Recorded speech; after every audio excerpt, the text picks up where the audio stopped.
चलो देखो, हाँ अब देखो सूत्र, फॉर्मूला निकालना, बीमा निकालना और मात्रक निकालने में किसी को प्रॉब्लम है तो सूत्र पता होना चाहिए।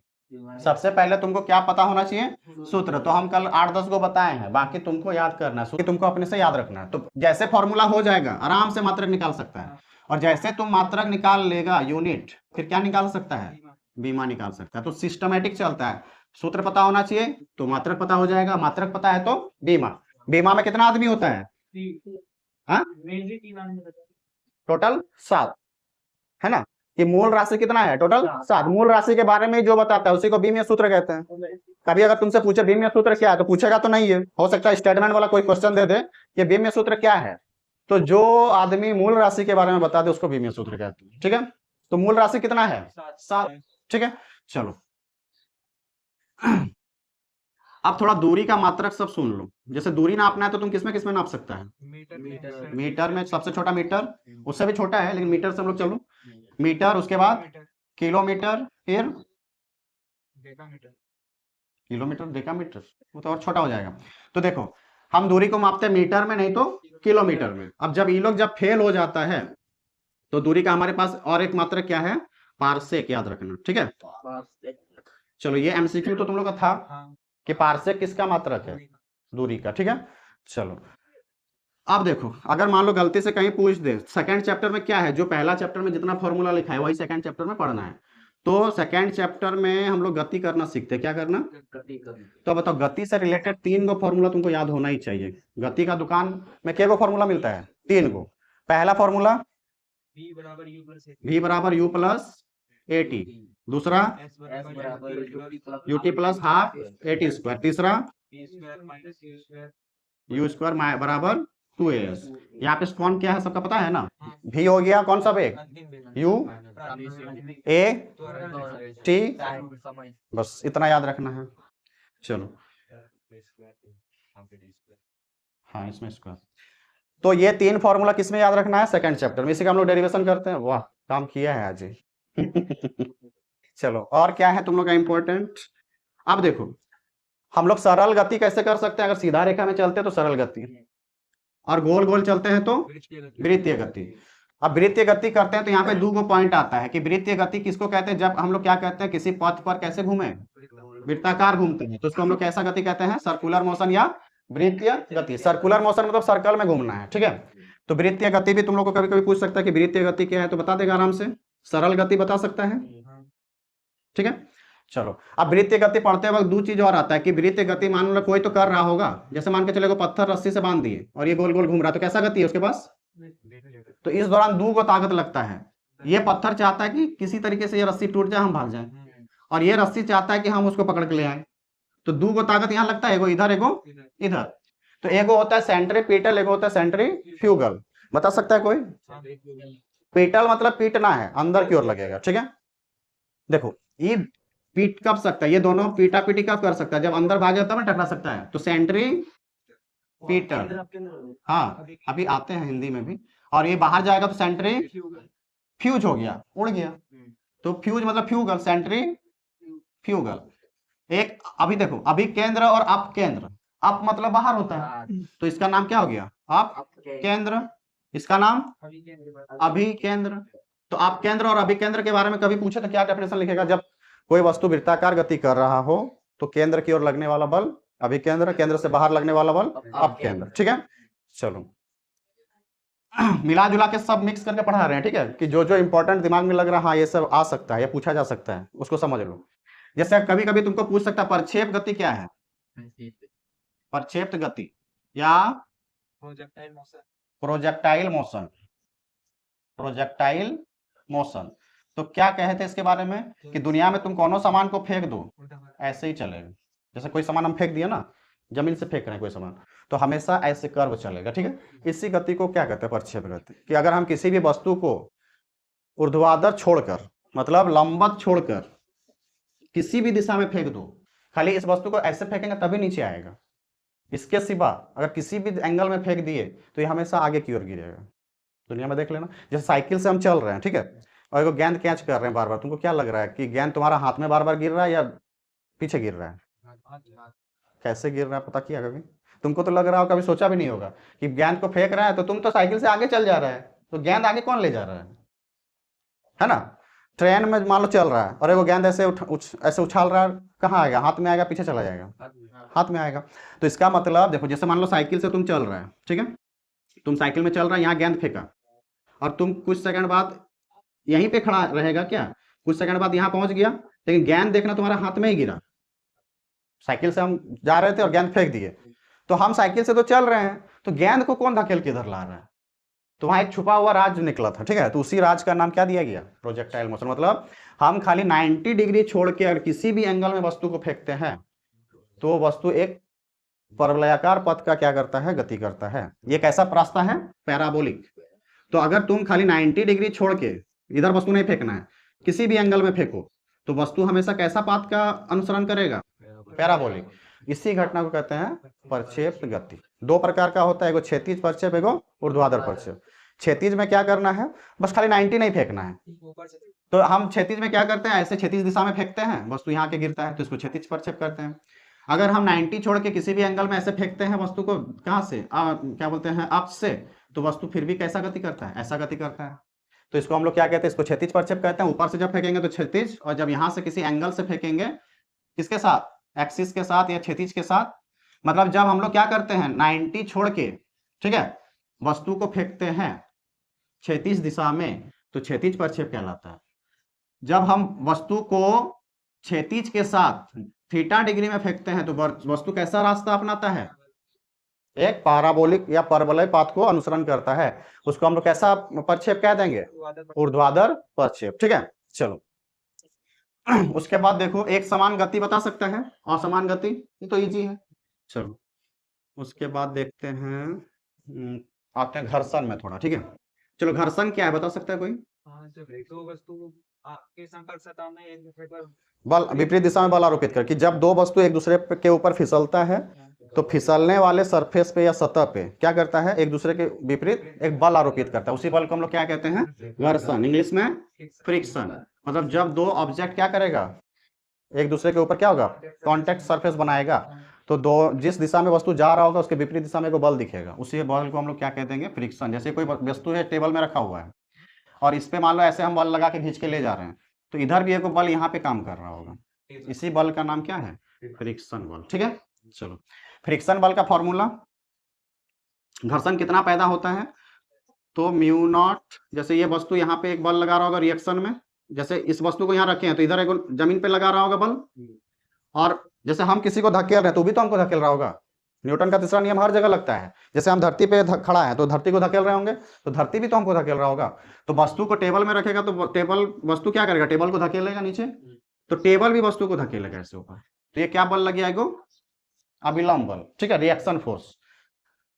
तो बल का फॉर्मूला जो है, क्या बोलते हैं, घर्षण का फॉर्मूला में हम लोग क्या लिखेंगे, कि हम लोग जो बल आरोपित हो रहा है वो किसके बराबर है, म्यू इंटू एन, या इसका नाम आर भी रखते हैं कभी, इसका नाम आर भी। ये कैसा फोर्स है, रिएक्शन में, तो जब म्यू के साथ रिएक्शन फोर्स का मल्टीप्लाई कर देते हैं तो क्या बनता है, फ्रिक्शन का फॉर्मूला बनता है, ठीक है। तो फॉर्मूला में जो फ्रिक्शन वाला बल लग रहा है कितना लग रहा है, म्यू इंटू एन। म्यू को क्या कहते हैं, फ्रिक्शन गुणांक, घर्षण गुणांक। अब घर्षण गुणांक का अगर कभी फॉर्मूला पूछ दे तो म्यू बराबर नहीं बता सकता, एफ एस बाई एन, ठीक है। ये दो फॉर्मूला याद रखना। घर्षण कितना प्रकार का होता है, घर्षण 3 प्रकार का होता है, ठीक। घर्षण कितना प्रकार का होता है, 3 प्रकार का। हाँ, एगो क्या होता है, तो घर्षण हमारा 3 प्रकार का होता है, क्या क्या बताओ। हाँ, सर्पी घर्षण, लॉटनिक, और एगो याद है, और सीमांत घर्षण। ओहो सर्पी घर्षण और एगो लॉटनिक घर्षण।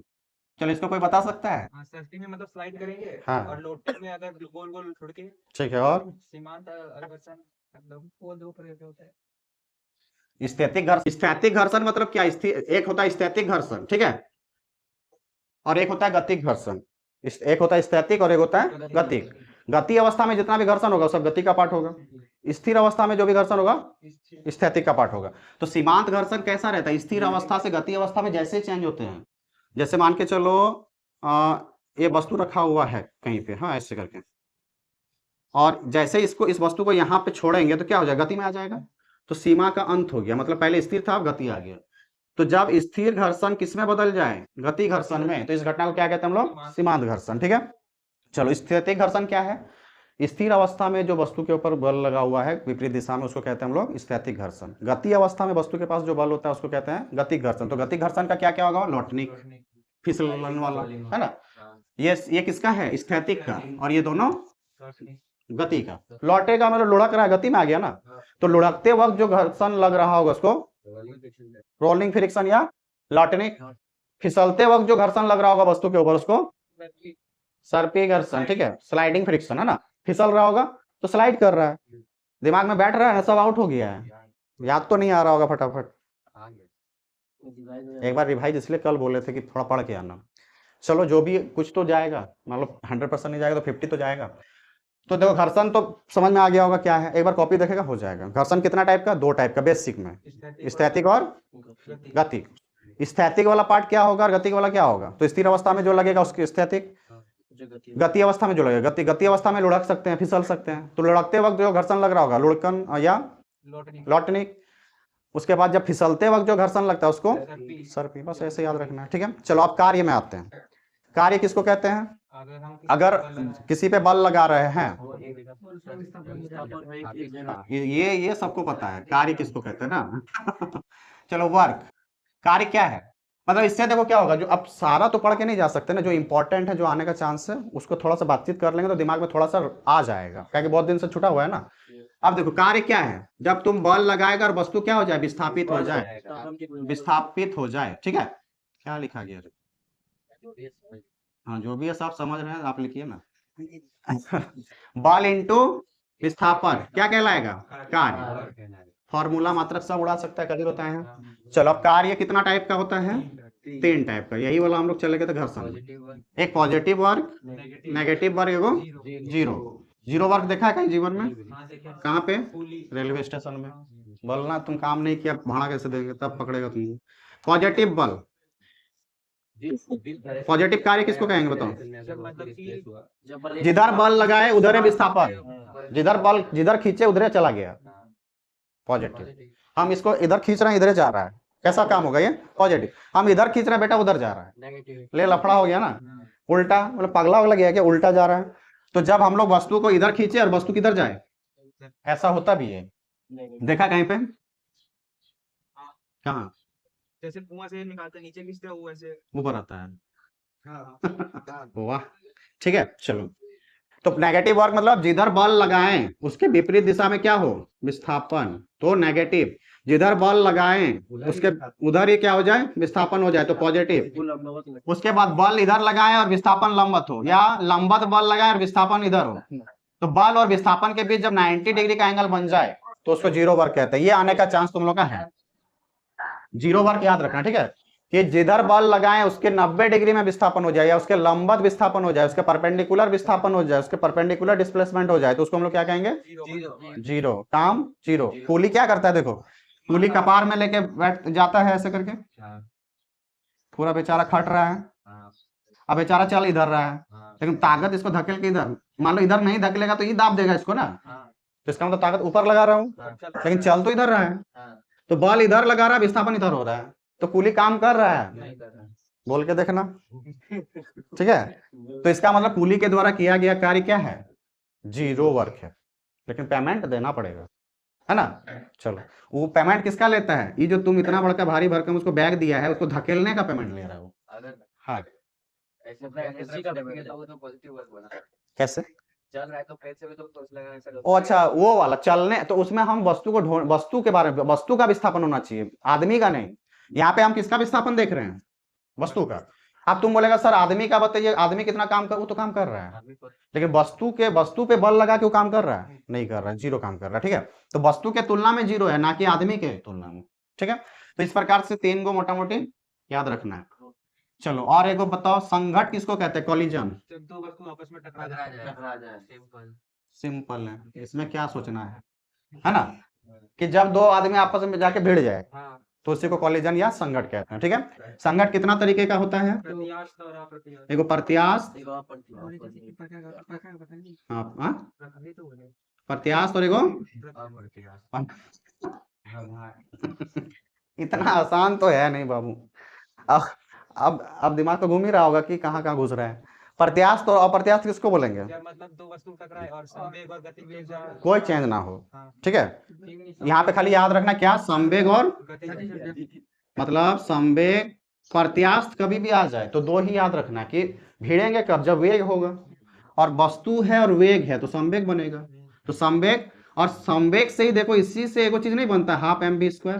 तो दोनों मिलता जुलता आदमी नहीं दिख रहा है, तो इसका मतलब संवेग और गतिज ऊर्जा टकराने से पहले और टकराने के बाद क्या रहे, नियत, तो प्रत्यास्थ। संवेग और गतिज ऊर्जा टकराने और टकराने के बाद क्या हो, नहीं, थोड़ा सा चेंज करना। टकराने से पहले संवेग और गतिज ऊर्जा नियत रहे, लेकिन टकराने के बाद नहीं रहे। टकराने से पहले ही गड़बड़ा गया तो क्या टकराएगा वो, तब तो खेले खत्म। खेल देखना तो खेल पहले हो गया। हाँ हाँ हाँ हाँ, गुड गुड। तो संवेग देखो, टकराने से पहले क्या रहेगा, ये दोनों नियत रहेगा, लेकिन टकराने के बाद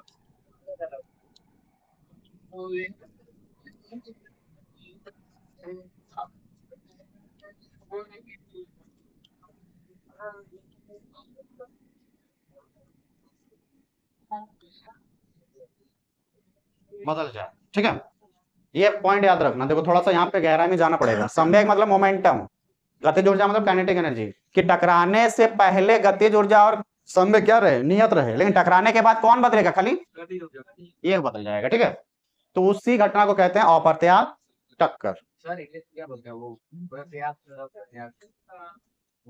अरे हम भी दिमाग से उतर गया। इलास्टिक, हाँ इलास्टिक कॉलिजन और नॉन इलास्टिक कॉलिजन हो जाएगा। खाली सुन के जाओ, वहां पे तो एमसीक्यू पूछेगा, सुना हुआ ही काम आएगा, तुमको लिखना थोड़ी है। थोड़ा सा भी एक वर्ड याद आ गया ना, एग्जाम में फोड़ देगा, नहीं याद आया खत्म। हाँ बस वही याद कराने की कोशिश कर रहे हैं। संगठ हो जाएगा। उसके बाद और क्या है समझाने का, इधर और कुछ है? संवेग आ गया। हाँ चलो, ऊर्जा किसको कहते हैं समझ लो थोड़ा। ऊर्जा और शक्ति ये दोनों समझ लेना। ऊर्जा किसको कहते हैं, और शक्ति दुनिया में देख लेना, कोई जगह टाइम के साथ शादी ब्याह कर लिया तो उसमें एगो वर्ड जुड़ जाता है, दर। तुम्हारा शादी हो रहा तो दर होगा ना रे, 1 लाख लेंगे, 4 लाख लेंगे, समझ में आया? तो टाइम के साथ अगर कोई छेड़छाड़ हो गया या टाइम आ गया तो तुम्हारा क्या तय होगा? क्या कि सर बोला है कि टाइम के साथ ब्याह होता है, अब ब्याह होगा तो दाम दर होगा। तो इसलिए जहां पर टाइम आ गया वहां रेट लगाना है, क्या कि दोनों में बहुत कंफ्यूजन होता है, बच्चा इसको उसमें लिखता है उसको इसमें। तो याद रखना कि टाइम के साथ अगर छेड़छाड़ मतलब भागा हो गया, टाइम के साथ जीवन में किसी का भी भागा हो गया मतलब ब्याह हो गया, तो वहां पे क्या आएगा, रेट या दर। ठीक है, और देखो ऊर्जा क्या है, क्षमता प्रदान करता है। बस ये क्षमता बट्टू याद रखो कि कार्य करने का क्षमता क्या कहलाता है, ऊर्जा एनर्जी। कार्य करने का रेट या दर क्या कहलाता है, दर मतलब क्या होता है, भागा। दर मतलब तुम बढ़ जाएगा ना, दर मतलब होता है बटना। कैसे याद रखेगा, दर मतलब होता है ब्याह लगाना, दर मतलब होता है भागा देना। भागा देना मतलब तुम्हारा जब ब्याह होगा तुम बट नहीं जाएगा, आधा हिस्सा मम्मी का हो जाएगा, आधा हिस्सा बीबी का हो जाएगा, ना मम्मी का सुनेगा ना बीबी का सुनेगा, लफड़ा होने लगता है। तो दर मतलब भागा। ठीक है, तो कार्य करने का क्षमता क्या कहलाता है, फॉर्मूला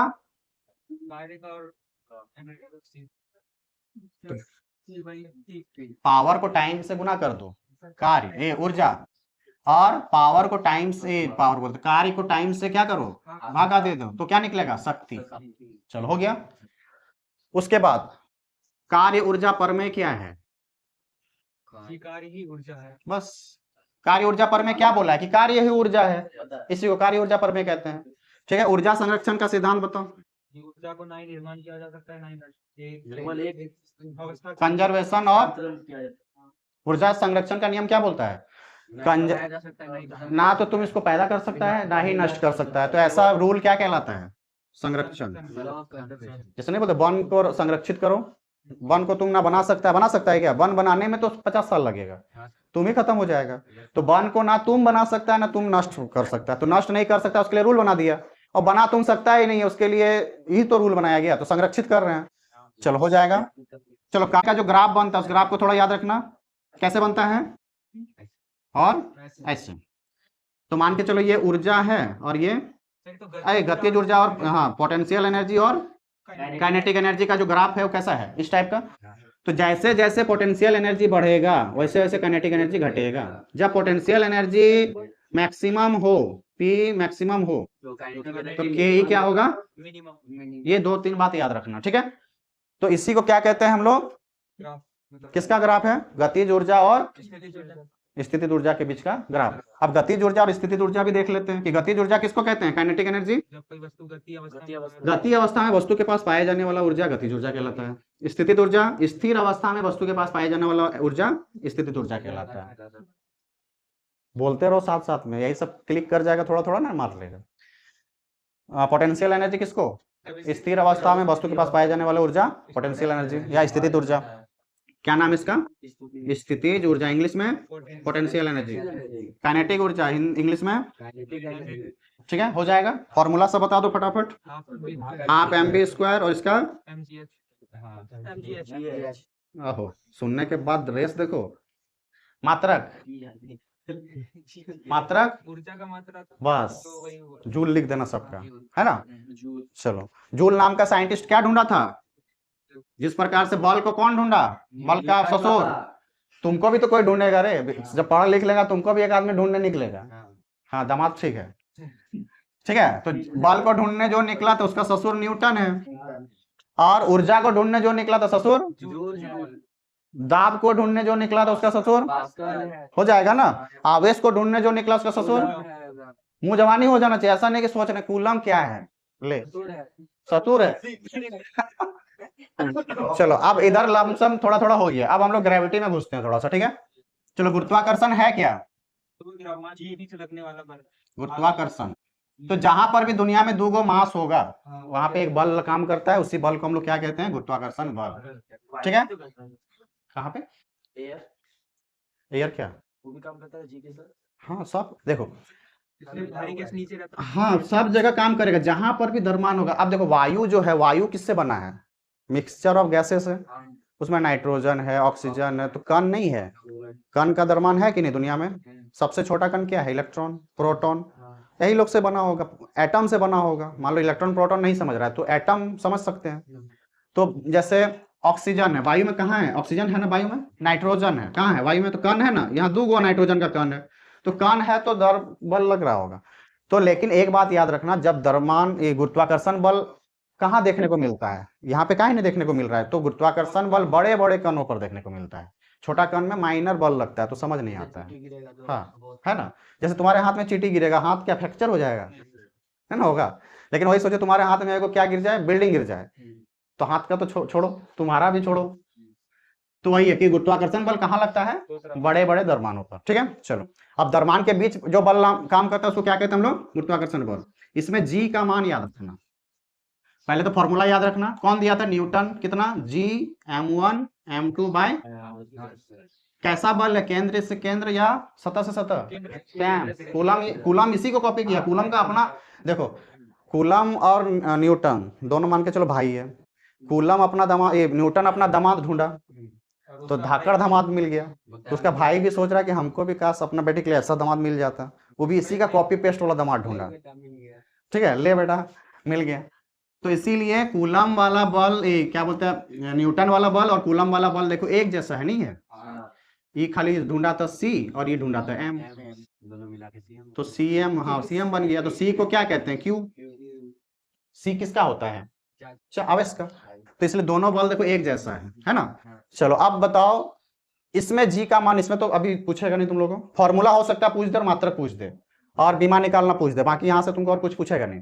तो तुम जी का मान यहाँ से याद रखना, बताओ 6.67 10 into 10 to power minus 6.63 मत लिख देना, चलो 6.67 इंटू 10 to power minus खत्म 19 खत्म 11 होमवर्क रहा। चलो ये आएगा एग्जाम में, घर में देख के आएगा। ये तुम्हारा HW रहा कि वहाँ क्या लगाएंगे, -23 देख लो बढ़िया से सोच लो। 11 देख के आएंगे 11 आवागाद्रो बल बता रहा है, 23 मतलब यहाँ वाला बता रहा है तुम, 11 आवागाद्रो नंबर है ये, एक के जैसा होता है दोनों, ठीक है। तो ये तुम्हारा होमवर्क रहा है कि हम बता देंगे फिर भूल जाएगा, और हम जीवन भर बताते रहेंगे, तुम लोग जीवन भर भूलता रहेगा मिथुन सर है फिर बता देगा, ठीक है। चलो तो यहाँ से जी का मान जरूर देख के जाना, जो नहीं देख के गया वो गया। चलो हाँ, उसके बाद इस पूरा को पढ़ने से हमको एक चीज का और जानकारी मिला था, क्या, गुरुत्वीय त्वरण। यहाँ से सवाल आने का बहुत ज्यादा चांस रहता है। एक्सिलरेट क्या है इसी वाला, ग्रेविटेशनल एक्सिलरेशन, ठीक है। तो इसको किससे दर्शाते हैं, छोटा जी से। जी का फॉर्मूला, हाँ देखो हमको देखो याद आ जाएगा। हाँ तो ये हो जाएगा बराबर जी का फॉर्मूला देखो, अगर भूल जा रहा है जीवन में, चलो आगे चलते हैं। देखो जी का फॉर्मूला अगर जीवन में भूल गया तो क्या करेगा, एफ का फॉर्मूला तो हमको नहीं लगता भूलेगा, करोड़ों बार बता दिया, 2 साल से हमको देखते देखते परेशान हो गया होगा। क्या देखो गुरुत्वाकर्षण पढ़ा रहे हैं और चला गया।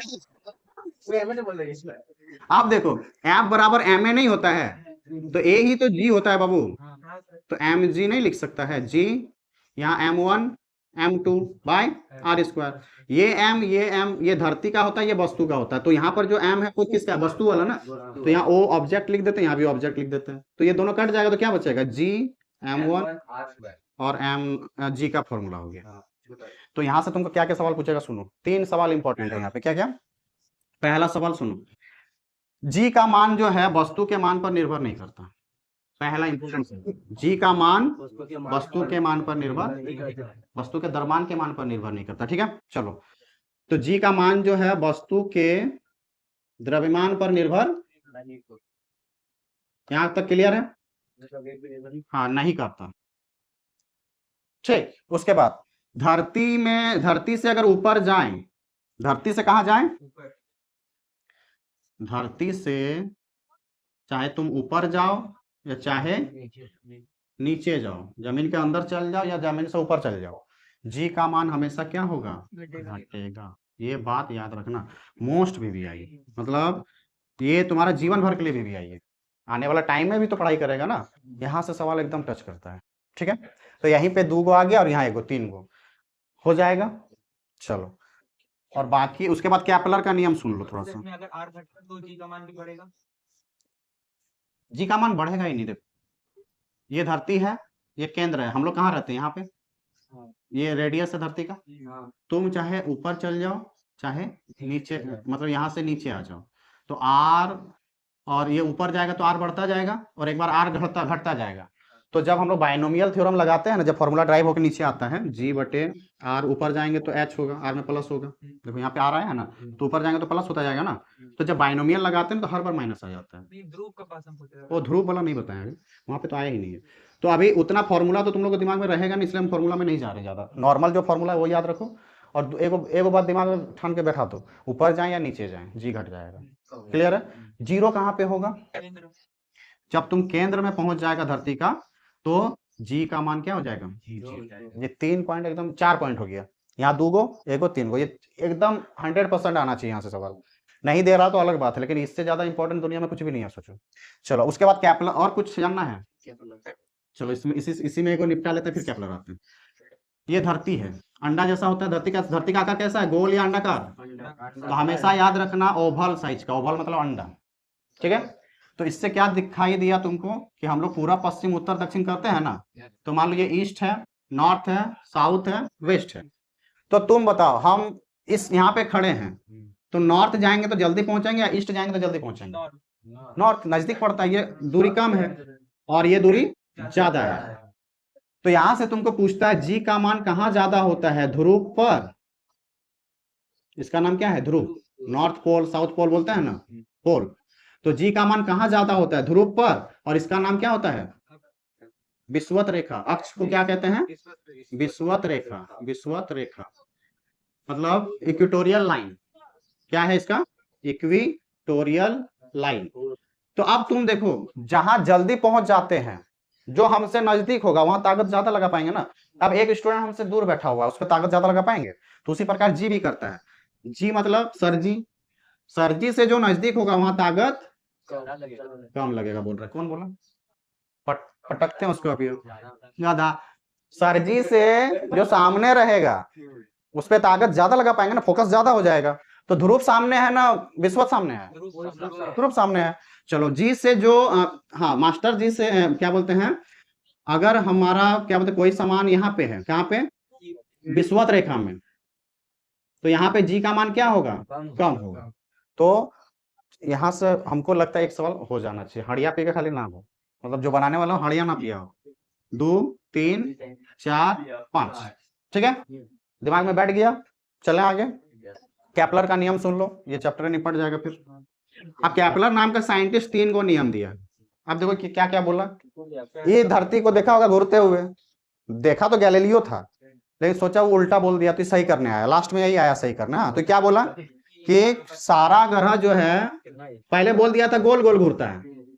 जितना भी इससे पहले का साइंटिस्ट लोग या जो भी था एस्ट्रोलॉजर लोग, वो लोग क्या बोल दिया कि कोई बोला कि सूरज घूर रहा है, कोई बोला नहीं सूरज नहीं घूर रहा है, ग्रह घूम रहा है। और कैसे घूम रहा है? बोल दिया गोल घूम रहा है।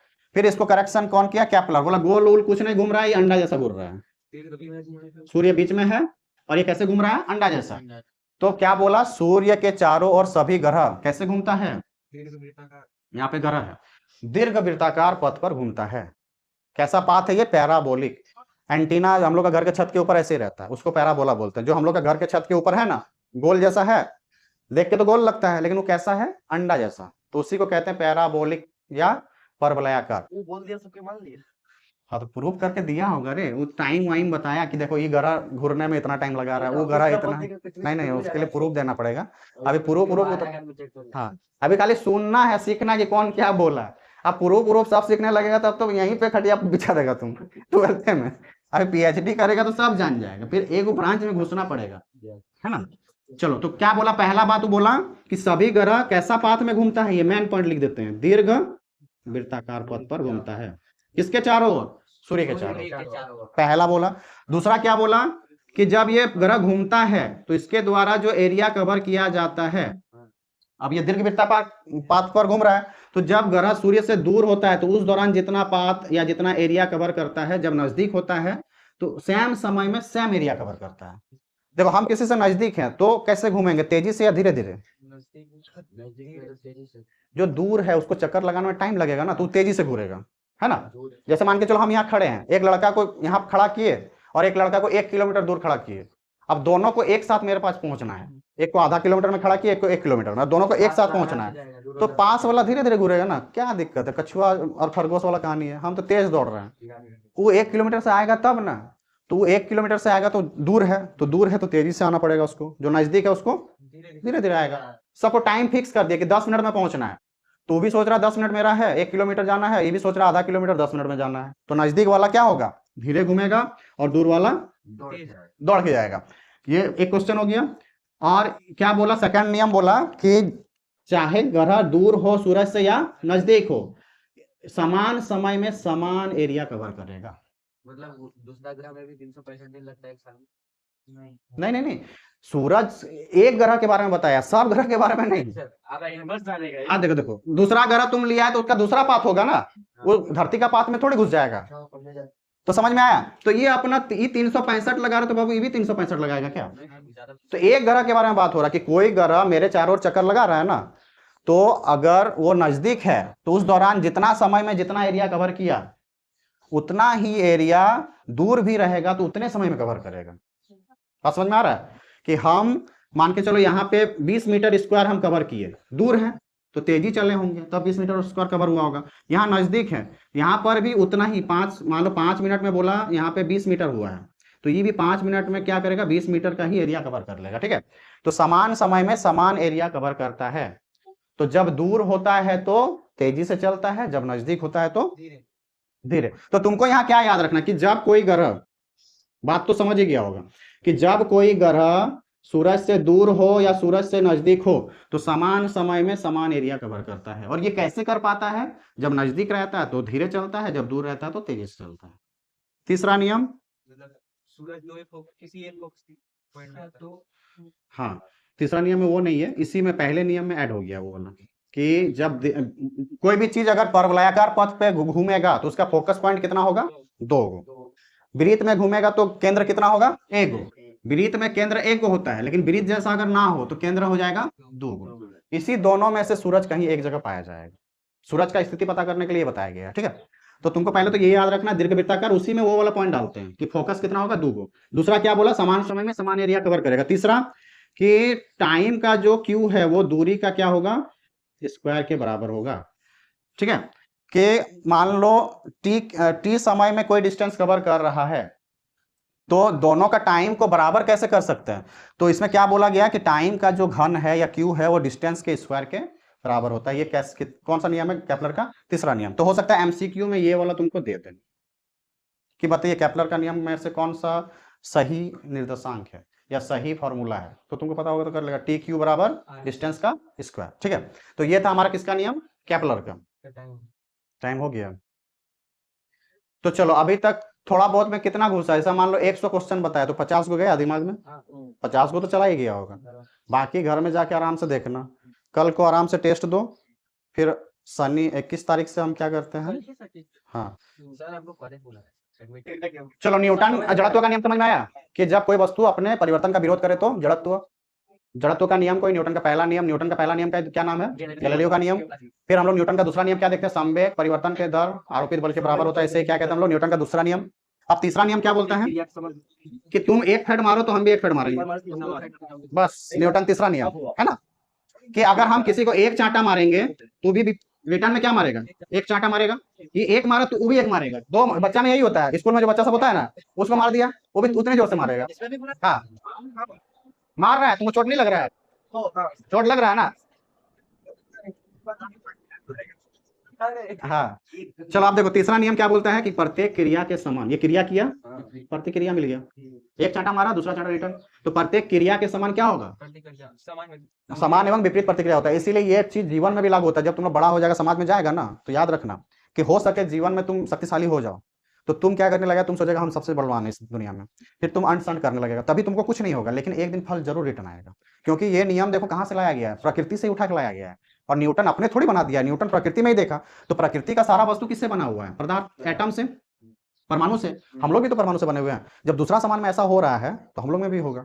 तो इसीलिए आज तुम किसी का क्षति करेगा तो तुम्हारा भी कल क्षति हो जाएगा, ये कंफर्म है। भले लेट से हो लेकिन होगा जरूर। जैसे तुम आज किसी को चाटा मार दिया तो कभी कभी तुरंत मिल जाता है, लेकिन कभी कभी तुरंत नहीं मिलता है, सूद समेत लेना पड़ता है ना। तो इसीलिए जीवन में थोड़ा इससे बच के रहना, ठीक है। तो इसीलिए इतना जो, जैसे मान के चलो हर धर्म जो बनाया गया ना, धर्म इसलिए बनाया गया ताकि आदमी पे प्रतिक्रिया ज्यादा ना दिखने लगे, नहीं तो फिर दुनिया खत्म हो जाएगा ना। तो इसीलिए अच्छा आदमी का भी रहना दुनिया में बहुत जरूरी है, ठीक है। तो प्रतिक्रिया का समान हो जाएगा, विपरीत प्रतिक्रिया होता है। चलो एग्जाम में क्या है, उसको आंसर की डाल दीजिएगा। किसका? फिजिक्स का। मिल जाएगा। जैसे मान के चलो तुमको पूछेगा दोलन क्या है, तो मान के चलो लड़की खड़ा है, तुम आगे पीछे कर रहा है, एक बार इधर आ रहा है, फिर यहाँ 1 किलोमीटर जा रहा है, फिर रिटर्न आ रहा है, फिर इधर 1 किलोमीटर जा फिर रिटर्न आ रहा है। तो तुम एक मीन पोजीशन के आगे पीछे कर रहा है ना, इसी घटना को कहते हैं दोलन करना। दौल रहा है। झूला में कैसे दौलता है? एक जगह बैठा, धकेल दिया, एक बार आगे जाएगा, एक बार पीछे जाएगा, फिर आगे पीछे। तो कोई वस्तु अगर क्या कर रहा है? फ्रो और बैकवर्ड और फॉरवर्ड अगर दौड़ रहा है, क्या कर रहा है? फॉरवर्ड जा रहा है और बैकवर्ड जा रहा है। अगर ऐसा मोशन कोई कर रहा है किसी मीन पोजीशन, मतलब कोई माध्य स्थिति से, तो इस घटना को ही दोलन कहते हैं, ठीक है। अगर ये दोलन सीधा रेखा में हो तो SHM कहते हैं, सरल हार्मोनिक मोशन। देखिए दोलन समझ में आया कि अगर तुम दौड़ रहा है और कैसे दौड़ रहा है? सीधा, तो SHM। दौलना किसको कहते हैं? किसी मेन पोजीशन के आगे पीछे करना, दौलना कहते हैं। फिर होता है आवर्तकाल, टाइम पीरियड, दौलने में लगा समय क्या कहलाता है? ये 3 गो सवाल तुमसे पूछ सकते हैं, इससे ज्यादा कुछ नहीं पूछेगा, ठीक है। पहला क्या? दौलना किसको कहते हैं? ऑसिलेशन। दोलन को क्या कहते हैं? ऑसिलेशन। तो ऑसिलेशन है क्या कि अगर तुम मेन पोजीशन के या माध्य स्थिति के आगे पीछे कर रहा है, माध्य स्थिति से क्या कर रहा है? एक बार फॉरवर्ड जा रहा है, एक बार बैकवर्ड जा रहा है, तो इसी घटना को क्या कहते हैं? ऑसिलेशन या दोलन, ठीक है। अगर ये दोलन तुम कर्व में ना करके कैसे करो? सीधा रेखा में, तो इसको कहते हैं SHM, सरल हार्मोनिक मोशन, सरल आवर्त गति, ठीक है। हिंदी नाम क्या है इसका? सरल आवर्त गति। तो जब जब आवर्त गति कैसा हो, ऑसिलेशन कैसा हो, सरल रेखा में, तो सीधा लिनियर लाइन में, ठीक है, तो एसएचएम कहलाएगा। लेकिन जब हमारा यही दोलन क्या हो जाए, कर्व टाइप का हो जाए, ठीक है, तो उसको हम लोग क्या कहते हैं, वृत्तीय आवर्त गति। वृत्तीय, तो नामे से तो क्लियर है, देखिए सर्कुलर हार्मोनिक मोशन कि एक में सरल रेखा में दौड़ेगा और एक में गोल गोल, मतलब पूरा गोल तो नहीं होगा, कर्व जैसा हो जाएगा। तो कर्व जैसा होगा तो वृत्तीय आवर्त गति, सीधा चलेगा तो सरल आवर्त गति। आवर्त गति क्या होता है, या दोलन किसको कहते हैं, दोलन मतलब अगर तुम एक स्थान या एक छड़ी यहाँ खड़ा कर दो और इसके एक बार आगे हो जाओ और फिर उतना ही दूर पीछे चल जाओ, तो किसी माध्य स्थिति से अगर हम लोग आगे और पीछे करते हैं तो इसी घटना को ऑसिलेशन या दोलन कहते हैं। फिर एक दूसरा टॉपिक तुमसे यहाँ से क्या पूछेगा, आवर्त काल क्या है। तो आगे पीछे में अब काल मतलब समय, आगे पीछे करने में मीन पोजीशन का जितना टाइम लगा उसको आवर्त काल कहते हैं, खत्म। ये तीन गो टॉपिक उस चैप्टर से पूछने का चांस रहता है। क्या नहीं सकेगा, आराम से सक जाएगा, ठीक है। और एक दो को जान लो, मुक्त दोलन किसको कहते हैं, कि अगर तुम किसी चीज को धकेल दिया और वो मीन पोजीशन के आगे पीछे जीवन भर एक ही जैसा डोलते रहे तो उसको कहते हैं मुक्त आवर्त गति या दोलन, ठीक है, या दोलन, ठीक है, फ्री हार्मोनिक मोशन।